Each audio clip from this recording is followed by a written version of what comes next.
is figuring out who the 5 men who will move on to round 4 of the Duel 2 will be. And here we go. Justin Medeiros.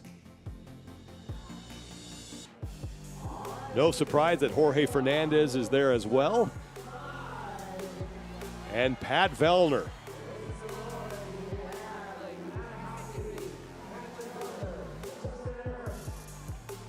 Chandler Smith has made it through. And finally, Yona Koski. So another big opportunity for Pat Vellner and Justin Medeiros to put some distance between themselves and overall leader Roman Krennikov, who did not make it out of round 2. Medeiros was just 10 points back of Krennikov to start the event. Vellner, 15.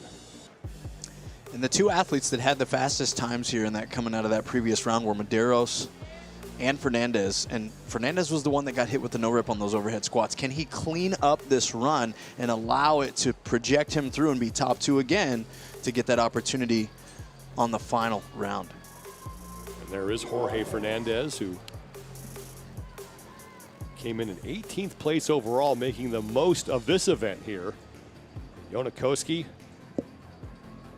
was looking to punch into the top 10, came in 12th with 250 total points.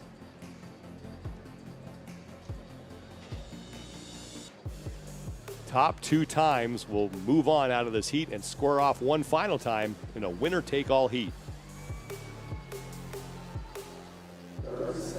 We talk about seizing the moment, Sean, and Chandler Smith has something to prove to himself.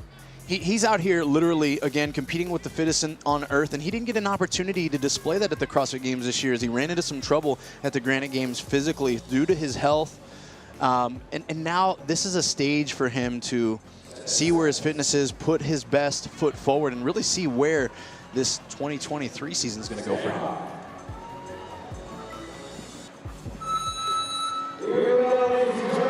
Round 4 underway. Top 2 men moving on. Justin Medeiros and Pat Vellner at the same time make the touch, and then Koski stumbles coming off the mat. Chandler Smith got to work first on the overhead squats just ahead of Vellner and Medeiros, and Vellner a no rep. He's moving pretty quickly here. 2 no reps for Koski as well. Medeiros and Chandler Smith. Here comes Jorge Fernandez. Medeiros has to go quick with that bag. Jorge's going to make slight work. Lots of speed. Here comes Fernandez. It's going to be Medeiros, Fernandez, Chandler Smith, Pat Vellner, and then Yona Koski is going to finish in 5th place. For the 2nd straight year in this format, Justin Medeiros will find himself in the final round going head-to-head with Jorge Fernandez. And again, it was close between the 2 of them across the finish line. What a race. Pat Vellner is going to finish 4th in this event. That is going to be good enough for 85 points.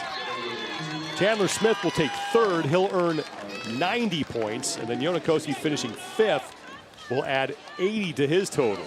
But Justin Medeiros looking to be your overall leader heading into the 3rd and final event of the day.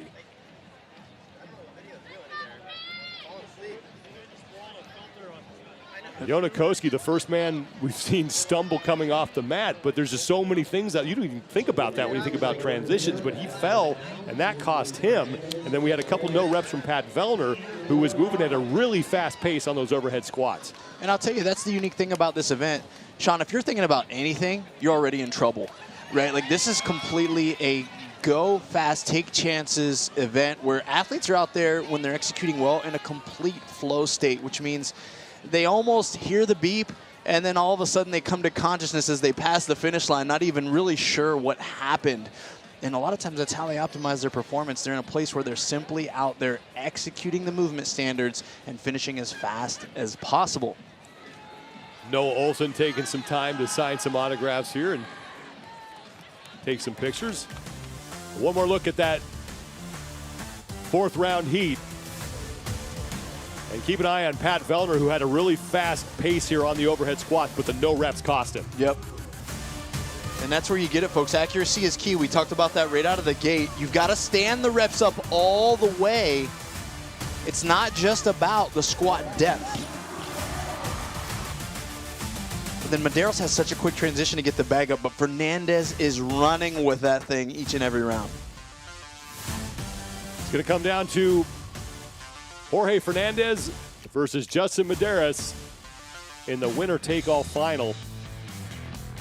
100 points on the line in the Duel 2, the 6th of 10 events here at the 2022 Rogue Invitational.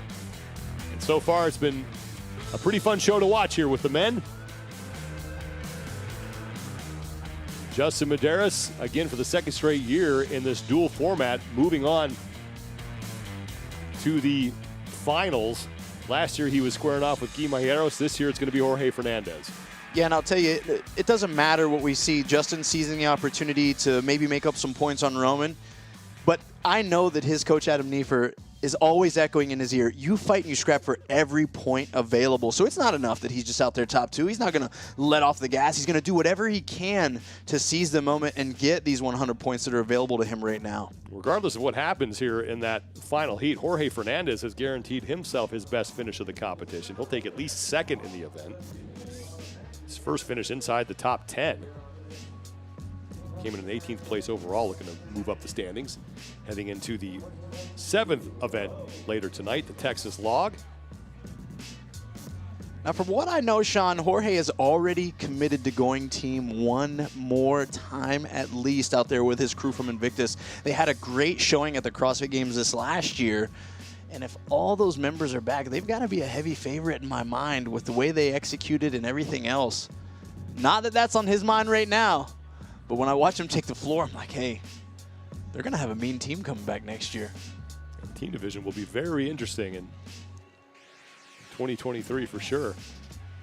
Yeah, and I know there's a lot of folks that we probably don't even know about yet that are already making some alliances, and sending some text messages and making some phone calls. Travel arrangements. You know it. Lodging, getting taken care of. The questions might be thrown out. Can you watch my kids for 3 weeks while I'm away handling business?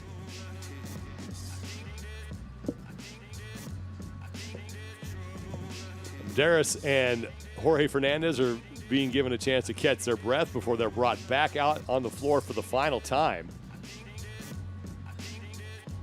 And if Jorge Fernandez can just get to the bag around the same time as Medeiros, you got to like him in that portion of the event, but Medeiros seems to have the edge in the other two movements. Yeah, so far it's certainly what we've seen. So it's, and here's what I'll say. We've gotten to watch champions and the way they carry themselves. I've seen this from Tia where this could ultimately be a big bait by Justin. And I'm not saying that this is in the back of his mind or that he wouldn't have this level of awareness, but has he reserved a few gears in his sandbag carry every round just to make Jorge think he's got a chance to nip at his heels, and maybe he'll be able to go full send here on this final round. There is Jorge Fernandez, who was 22nd in the team division at the CrossFit Games last year, a former collegiate pitcher at San Diego State, and a pretty good one at that. Held opposing hitters to a .227 batting average with runners on base. And those hitters went just 11 for 56 in his senior year with 2 outs. So knew how to deliver when the pressure was on, when he was on the mound.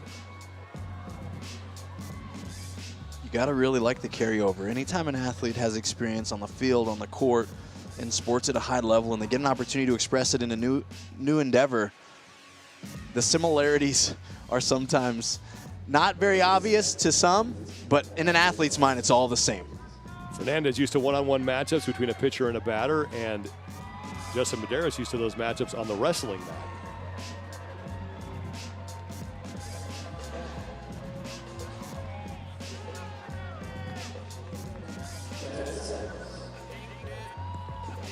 We're in for a showdown here, folks.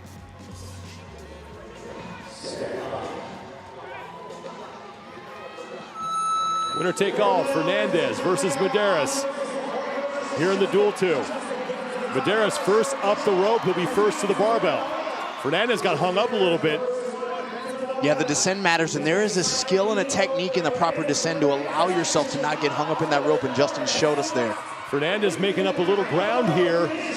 Medeiros is going to be the first man to the sandbag, but here comes Fernandez. Can he make up the ground? It looks like it's too much. Medeiros is going to hold him off, and an event win for the defending rope champion.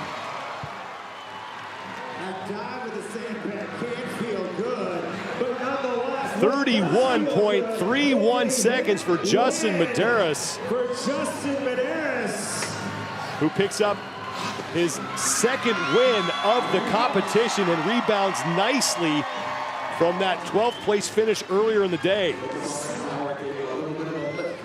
And maybe paying the price for that dive across the finish line.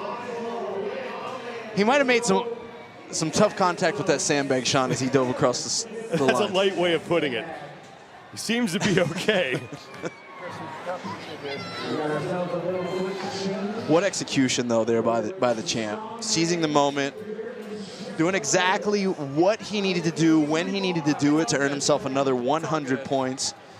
As usual, scrapping and fighting for every point available. And I misspoke earlier. Medeiros wound up finishing third last year in the dual event. It was Sam Kwan who faced off with Guy Mahero, so my apologies to Sam Kwan, who tends to get overlooked all the time. Justin attacking that rope with the eye of the tiger. He is fast up the rope, but watch his descent. It's clean. He's got that fireman descent with the slight cross of his legs, regripping the bar just in time. And what a transition into the overhead squats. Showing the judge exactly what he needs to see. Proper depth, full hip extension at the top. Bar stays aligned over the midfoot throughout all 10 reps, and that allows him to pin the bar and get to the bag just ahead of Jorge and finish with that suicide dive for the dub. Paid the price for the dive, but he does get the win, and Justin Medeiros is with Kiki Dixon.